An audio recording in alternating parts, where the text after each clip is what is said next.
ইরানের সবচেয়ে গুরুত্বপূর্ণ পারমাণবিক গবেষণা কেন্দ্র স্পাহান নিউক্লিয়ার টেকনোলজি সেন্টারে ইসরায়েল বিমান হামলা চালিয়েছে বলে জানিয়েছে দেশটির প্রাদেশিক উপগভর্নর। ইরানের আধা সরকারি সংবাদ সংস্থা ফার্স জানায়, শনিবার ভোররাতে চালানো এই হামলার সময় ইস্পাহান প্রদেশের বিভিন্ন এলাকায় বিস্ফোরণের শব্দ শোনা যায়, তবে এখন পর্যন্ত কোনো হতাহতের খবর পাওয়া যায়নি। প্রাথমিক তদন্তে দেখা গেছে, ইরানি বিমান প্রতিরক্ষা ব্যবস্থা বেশিরভাগ হামলা প্রতিহত করতে সক্ষম হলেও কিছু ক্ষেপণাস্ত্র পারমাণবিক স্থাপনের ভেতর আঘাত হানে। বিস্ফোরণের শব্দে একটি বড় অংশ ছিল বিমান প্রতিরক্ষা ব্যবস্থার প্রতিক্রিয়ার ফলাফল, বাকিগুলো শত্রুপক্ষের প্রকৃত হামলা। প্রাদেশিক উপগভর্নরের ভাষ্য অনুযায়ী হামলার পর কোনো রেডিও অ্যাক্টিভ বা বিষাক্ত পদার্থের গ্যাস ছড়িয়ে পড়েনি, তবে জনগণকে আশপাশের এলাকা থেকে দূরে থাকার নির্দেশ দেওয়া হয়েছে যাতে উদ্ধার ও জরুরি ব্যবস্থার কাজ সহজ হয়।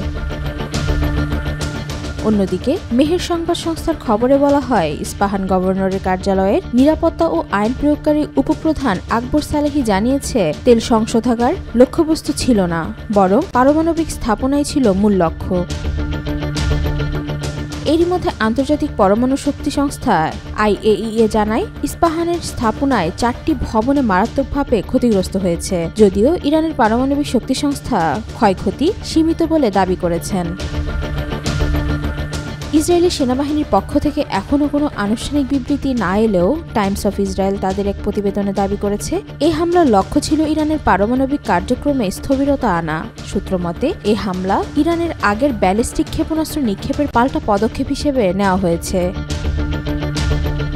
অন্যদিকে আল জাজিরার খবরে বলা হয়, একই দিন ভোরে ইসরায়েলের সেনাবাহিনী আরও দাবি করে যে তারা ইসলামিক রেভলিউশনারি গার্ডস কর্পসের বিমান ও ড্রোন ইউনিটের নতুন কমান্ডারকে হত্যা করেছে। তিনি ইসরায়েলের বিরুদ্ধে পরিকল্পিত শতাধিক ড্রোন হামলার নেপথ্যে ছিলেন বলে দাবি করা হয়।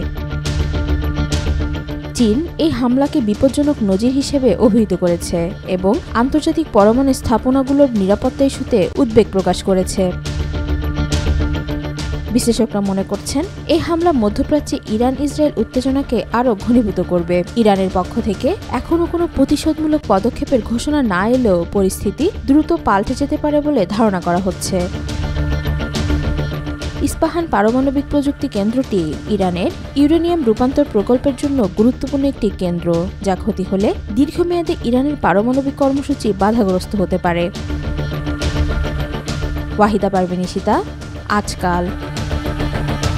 সারা বিশ্বের বড় বড় মিডিয়া পশ্চিমাদের নিয়ন্ত্রণে, তারা যে তথ্য দেয় সেটার উপরই নির্ভর করতে হয় পুরো বিশ্বকে। সেদিক থেকে কাতারের আল জাজিরা একেবারেই ব্যতিক্রমী। কাতার ভিত্তিক এই সংবাদ মাধ্যমটি আজ শুধু একটি টিভি চ্যানেল নয়, বরং যুদ্ধবিধ্বস্ত ফিলিস্তিনিদের কান্না, রক্ত আর ধ্বংসস্তূপের নীরব সাক্ষী। এই আল জাজিরাকে এখন জমের মতন ভয় পাচ্ছে জায়োনিস্ট ইসরায়েল।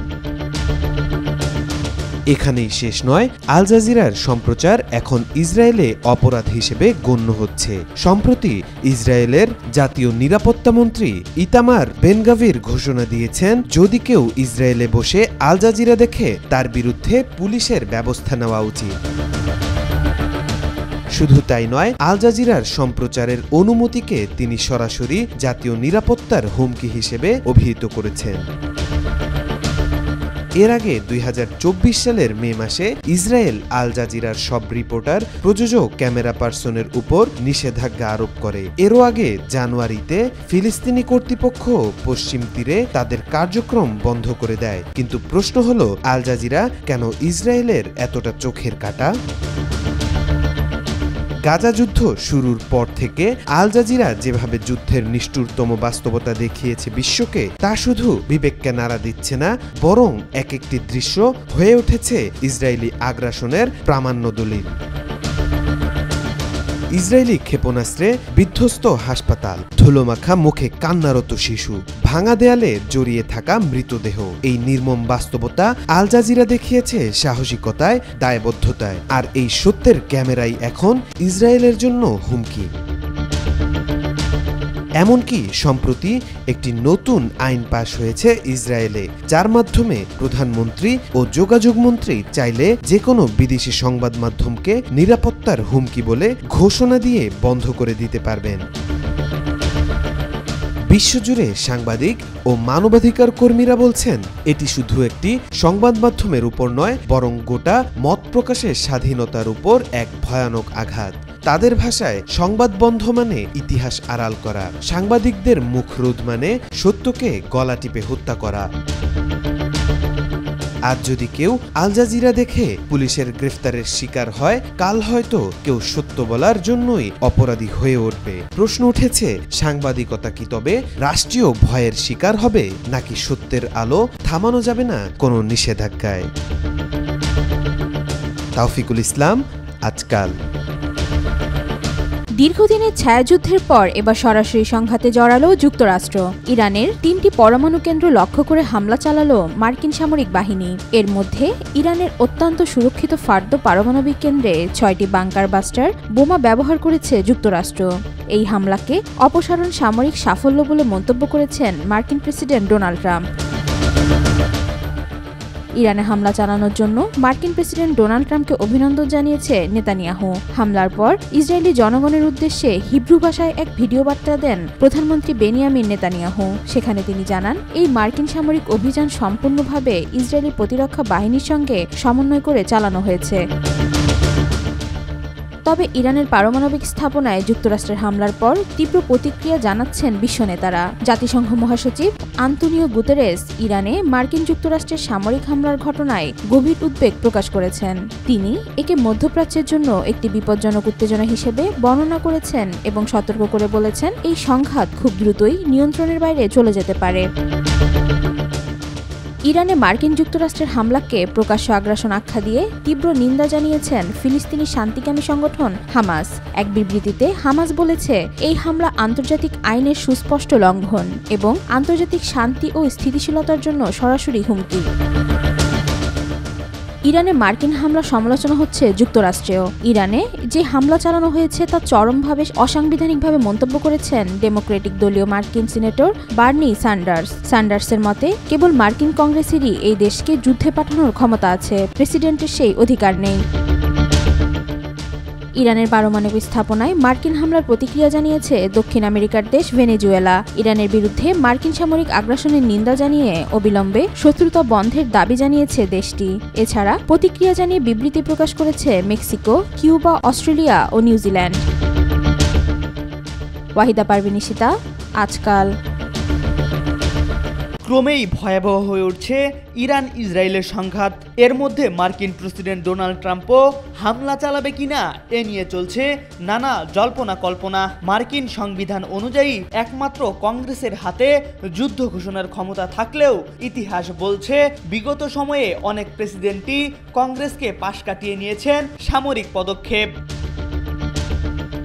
এবার ট্রাম্প যাতে এ ধরনের উদ্যোগ নিতে না পারে তার জন্য উঠে পড়ে লেগেছেন কিছু মার্কিন কংগ্রেসম্যান। তাদের মতে এটা আমেরিকার যুদ্ধ নয়। এছাড়া ইরানে হামলা চালানো নিয়ে মার্কিনীদের মধ্যেও শুরু হয়েছে মতভেদ। হামলায় যুক্তরাষ্ট্রের জড়িত না হওয়ার দাবিতে এবারে নিউ ইয়র্কে বিক্ষোভ হয়েছে। এর আগে মার্কিন প্রেসিডেন্টের সরকারি বাসভবন হোয়াইট হাউসের সামনেও যুদ্ধবিরোধী বিক্ষোভ হয়। তবে ইরান ইসরায়েল সংঘাতের এমন উত্তেজনার মাঝে ট্রাম্প যেসব বক্তব্য দিয়েছেন সেগুলো ছিল পরস্পর বিরোধী। ট্রাম্পের এমন অবস্থানে সংঘাত যত বাড়ছে ততই অনিশ্চয়তা তৈরি হচ্ছে। ট্রাম্প ইতিমধ্যে ঘোষণা দিয়েছেন আগামী 2 সপ্তাহের মধ্যে সিদ্ধান্ত নেবেন ইসরায়েলের পক্ষ হয়ে তার দেশ ইরানের বিরুদ্ধে সংঘাতে জড়াবে কিনা। অনেক বিশ্লেষক ট্রাম্পের এমন দোদুল্যমান অবস্থান দেখে ধারণা করছেন এই যুদ্ধে তার নিজস্ব কোনো অবস্থান নেই, বরং ইসরায়েলি প্রধানমন্ত্রী বেনিয়ামিন নেতানিয়াহুই ট্রাম্পকে যুদ্ধে জড়াতে প্রভাবিত করছে। নেতানিয়াহুর এমন তৎপরতা দেখে এরই মাঝে তরুণদের মধ্যে ভীষণ জনপ্রিয় আমেরিকার ভারমন্ট অঙ্গরাজ্যের ডেমোক্রেট সিনেটর বার্নি স্যান্ডার্স বলেন, নেতানিয়াহু আমেরিকার প্রেসিডেন্ট নন, মার্কিন পররাষ্ট্র ও সামরিক নীতি তার ঠিক করে দেওয়া উচিত না। চলমান এ উত্তেজনায় না জড়াতে ট্রাম্পের ওপর সাংবিধানিক চাপ রয়েছে। এছাড়া মধ্যপ্রাচ্যের মিত্রদের পাশাপাশি ব্যবসায়ীদের পক্ষ থেকেও চাপ বাড়ছে ট্রাম্পের ওপর। এ সংঘাতে যুক্তরাষ্ট্র জড়িয়ে পড়লে ক্ষতির মুখে পড়বে সারা বিশ্বের অর্থনীতি। ইরান হরমুজ প্রণালী বন্ধ করে দিতে পারে, যে পথ দিয়ে বর্তমানে বিশ্বের 20% তেল ও গ্যাসের বাণিজ্য হয়। এম আর আকাশ, আজকাল।